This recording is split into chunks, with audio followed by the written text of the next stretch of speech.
This presentation is about the requirement criteria for the specific learning disability in the state of Michigan.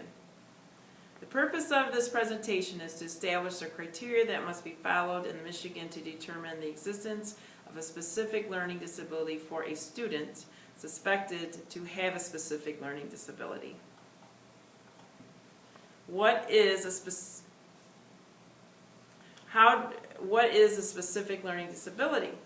A disorder in one or more of the basic psychological processes involved in understanding or in using language spoken or written that may manifest itself in an imperfect ability to listen, think, speak, read, write, spell, or to do mathematical calculations, including conditions such as perceptual disability, brain injury, minimal brain dysfunction, dyslexia, or developmental aphasia.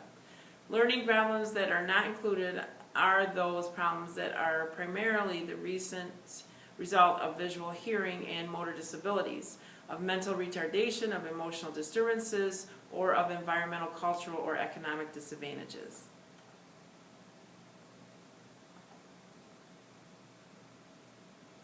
How do we determine if a student has a specific learning disability?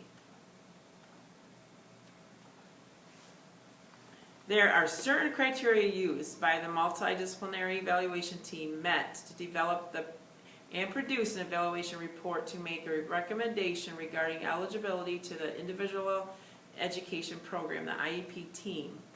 The MET evaluates the students suspected to have an SLD when a student has been referred for an initial evaluation or a change in eligibility as part of a revaluation, and the school district is in receipt of parental consent to evaluate. Who is on the MET team? The multidisciplinary evaluation team means the minimum of 2 persons who are responsible for evaluating a student suspected or having a disability. The team shall include at least 1 special education teacher and other specialists who has knowledge of the suspected disability. What process of evaluation is used to determine the SLD eligibility? The Michigan rules for determining the SLD eligibility provide schools with choices. In Michigan, prior to 2004, the reauthorization of the IDEA, the identification of a student suspected to have an SLD, was based on a single specific method. That method was the severe discrepancy model. In 2004, the reauthorization of the IDEA expressly prohibits all states from requiring the use of this severe discrepancy model. As a result, Michigan guidelines were revised in 2006, and the Michigan rules for determining the SLD eligibility provide schools with choices. Those choices include the use of methods for determining the SLD eligibility based on the use of scientific research based on interventions and patterns of strengths and weaknesses.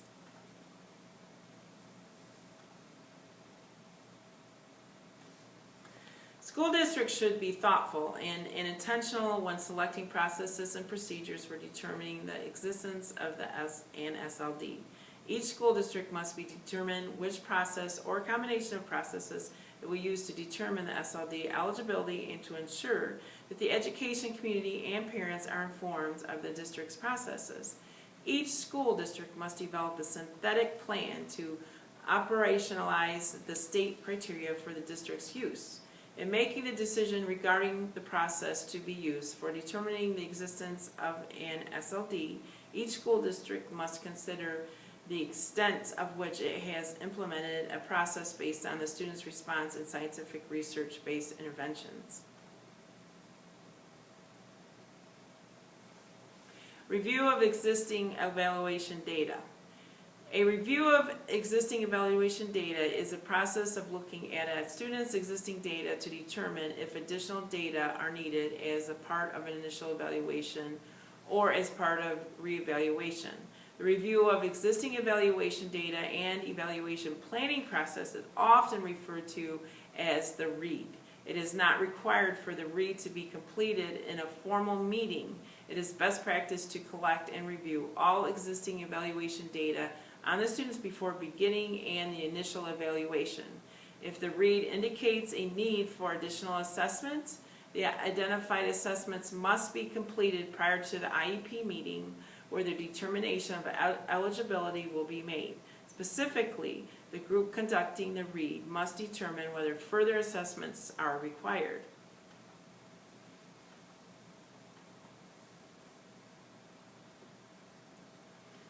On the pattern of strengths and weaknesses process, the student does not achieve adequately for the student's age or meet the state-approved grade level standards in one or more of the area identified when provided with learning experiences and instructional appropriate for the student's age or state-approved grade level standards. The student exhibits a pattern of strengths and weaknesses and performance achievement, or both relative to age, state-approved grade level standards, or intellectual development that is determined by the MET to be relevant to the identification of an SLD using appropriate assessments consistent with the IDEA, evaluation procedures, and additional requirements for the evaluations and re-evaluations.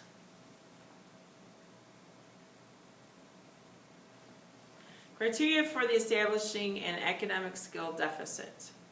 To determine the SLD eligibility, students' data must demonstrate an adequate achievement to meet age and state-approved grade level and an insufficient progress or pattern in strengths and weaknesses.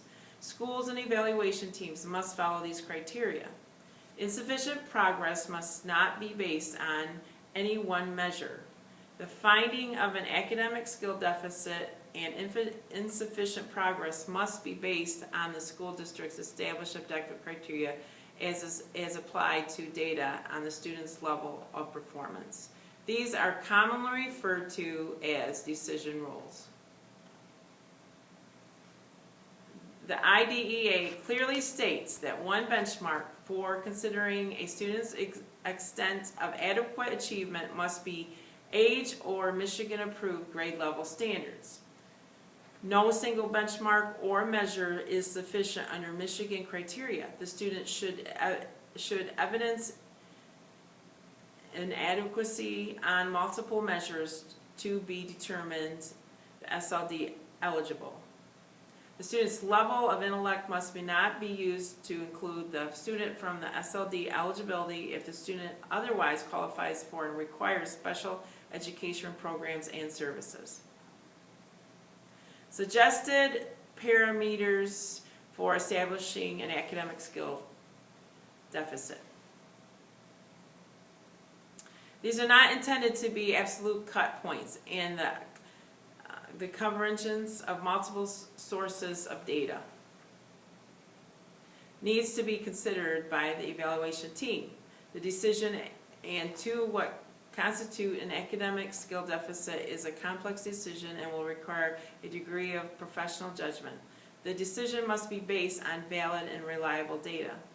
At least one measure needs to reflect the comparison of Michigan benchmarks or norms in order to provide some consistency across schools and districts in the interpretation of the academic skill deficit.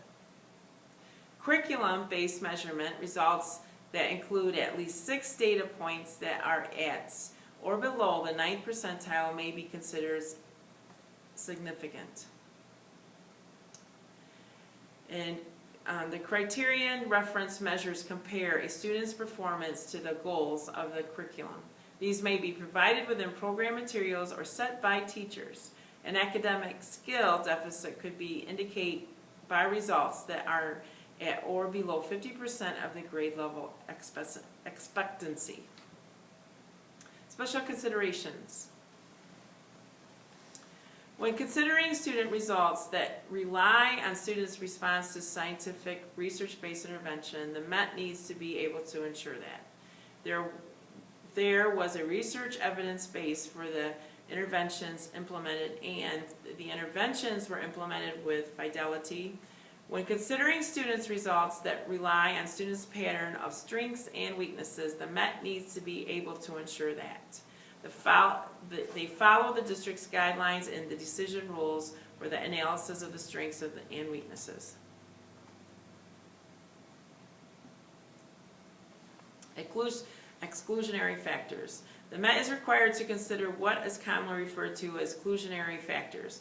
It must be clearly understood that the student to whom one of these factors applies might still be appropriately determined as the SLD eligible. The issue is one of primary cause for the SLD, with the changes in SLD eligibility criteria. Serious consideration of these factors has become even more important.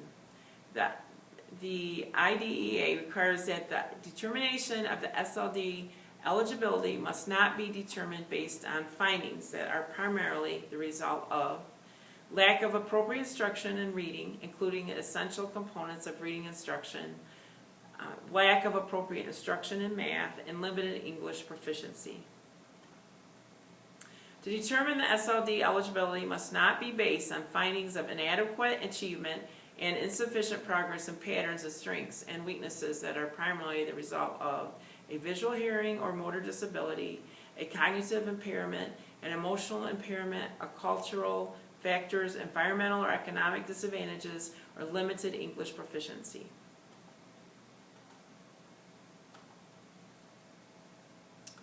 Required documents to be given to parents. The school district must document that parents receive specific information concerning their students' participation in any response to scientific research-based intervention process. The information provided to the parent must meet all of the IDEA regulations and requirements. The information parents must receive includes amount of nature of students' performance, data that will be collected, and general education services that will be provided, strategies for increasing the student's rate of learning, and parents' right to request an evaluation. Thank you.